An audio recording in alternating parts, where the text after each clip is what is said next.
I am Kayla Ayasi and Marquez, your weather reporter from ICA News, bringing you the latest weather update.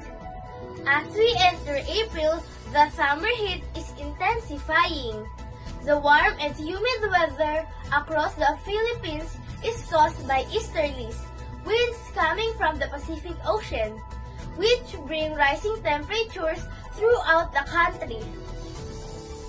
For today's heat index forecast, Metro Manila is expected to reach up to 38 degrees Celsius with an air temperature of 32 degrees Celsius and 64% relative humidity.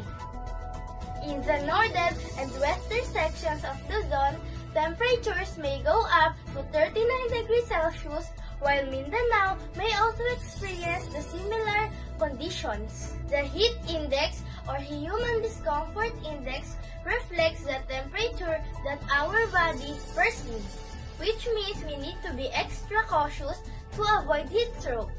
Looking ahead for the 3-day weather forecast, April 8 to April 10, the highest temperature is expected to be 33 degrees Celsius with a minimum of 20 degrees Celsius. The weather will be partly cloudy with isolated rain showers.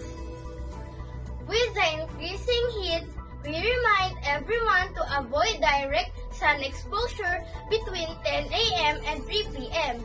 Carry an umbrella for sun protection, wear light-colored clothing, and stay hydrated to prevent dehydration. Once again, I'm Kayla Ayasi and Marquez, wholeheartedly bringing you the news. Stay safe, stay cool, and have a great day! Once again.